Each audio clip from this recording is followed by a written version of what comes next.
বিকেলে নাস্তায় ঝটপট মচমচে কিছু খেতে মন চাইলে ঘরে থাকা পাউরুটি আর সামান্য চিকেন দিয়ে আজই বানিয়ে নিন এই অসম্ভব লোভনীয় স্বাদের নাস্তাটি। খুবই সাধারণ কিছু ঘরোয়া উপকরণ দিয়েই ঝটপট এটি তৈরি করে নেওয়া যায়। বাচ্চারা তো পছন্দ করবেই, সেই সাথে বিকেলে চায়ের আড্ডাও বেশ জমবে দারুণ। এটি তৈরি করার জন্য একটি বাটিতে 1 কাপ পরিমাণ হাড় ছাড়া ছোট টুকরো করে কাটা মুরগির মাংস নিয়ে নিয়েছি। এখন এর মধ্যে প্রায় আধা চা চামচ পরিমাণে লবণ, গোলমরিচের গুঁড়া ও আদা রসুনের পেস্ট দিয়ে এটাকে ভালোভাবে মেখে 10 মিনিটের জন্য সাইডে রেখে দেব। তারপর চুলায় একটি প্যান বসিয়ে এর মধ্যে 3 টেবিল চামচ সয়াবিন তেল দিয়ে দিচ্ছি। এখন তেল গরম হয়ে এলে এর মধ্যে দিয়ে দেব 1 টেবিল চামচ পরিমাণ মিহি কুচি করা রসুন ও পেঁয়াজ। এখন এগুলোকে নাড়তে থাকবো যতক্ষণ না হালকা ব্রাউন হয়ে আসছে। হালকা ব্রাউন হয়ে এলে এর মধ্যে রেস্টে রাখা মুরগির মাংসটুকু দিয়ে দিচ্ছি। এখন মুরগির মাংসগুলোকে হালকা বাদামি করে ভেজে নেব। ভাজা হয়ে গেলে তেল ছেঁকে মুরগির মাংসগুলোকে আলাদা একটি পাত্রে তুলে নিচ্ছি। এখন এই তেলের মধ্যে আমি 1 টেবিল চামচ কর্নফ্লাওয়ার দিয়ে ভালোভাবে নেড়ে ভেজে নেব।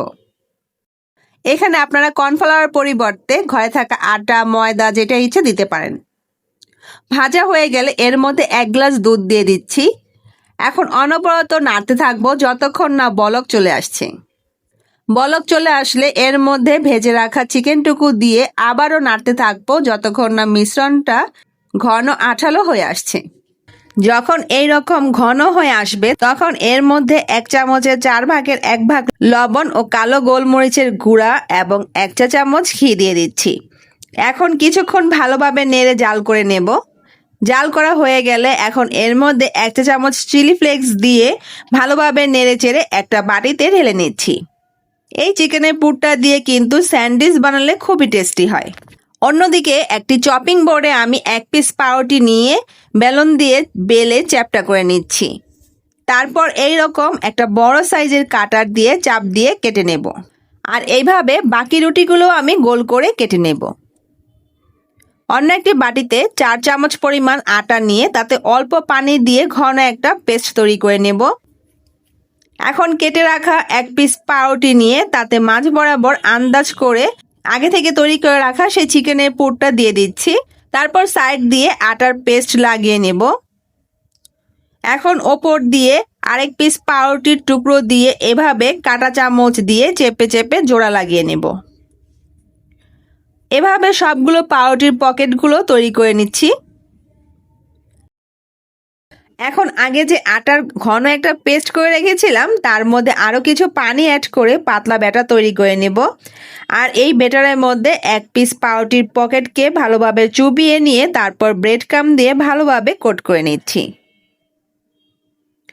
আর এভাবে আমি সবগুলো পকেটসকেই ভালোভাবে কোট করে নেব। ব্রেড ক্রাম্ব দিয়ে যে কোনো জিনিস কোট করার পর চেষ্টা করবেন অন্তত পক্ষে 20 মিনিটের জন্য নর্মাল ফ্রিজে রেখে দিতে। এতে করে ব্রেড ক্রাম্বগুলো ভালোভাবে খাবারের গায়ে লেগে যাবে আর ভাজার সময় তেলের মধ্যে ব্রেড ক্রাম্বগুলো আর ছড়িয়ে যাবে না। 20 মিনিট পর চুলায় একটি পাত্র বসিয়ে এর মধ্যে তেল দিয়ে তেলটাকে মিডিয়াম গরম করে নিয়েছি। এখন আমি এর মধ্যে পাউরুটির পকেটসগুলোকে ভালোভাবে ভেজে নেব। দেখুন আমি কিভাবে চামচ দিয়ে তেলগুলোকে পাউরুটিগুলোর ওপর দিয়ে দিচ্ছি। আর এভাবে করাতে কিন্তু পকেটগুলো খুব সুন্দরভাবে ফুলে উঠবে। আমার পাউরুটির পকেটগুলো ভাজা হয়ে গেছে। এখন এগুলোকে তেল ঝরিয়ে তুলে নিচ্ছি। পাউরুটির পকেটসগুলো কিন্তু দেখেই আমার খেতে মন চাইছে, তাই আপনাদেরকেও একটি গরম গরম পকেট ছিঁড়ে দেখাচ্ছি যে ভেতরের দিক থেকে কেমন হয়েছে। দেখলেনই তো কত সহজেই তৈরি হয়ে গেল দারুণ মজাদার ক্রিস্পি চিকেন ব্রেড পকেট। এই গরম গরম মুচমুচে নাস্তাটি টমেটো সসের সাথে কিন্তু খেতে জাস্ট অসাধারণ লাগে। রেসিপিটি আপনাদের কেমন লাগলো অবশ্যই কমেন্ট করে জানাবেন, আর ভালো লাগলে লাইক ও শেয়ার করে পাশেই থাকবেন। আজ তবে এখানেই বিদায় নিচ্ছি। সবাই ভালো থাকবেন। আল্লাহ হাফিজ।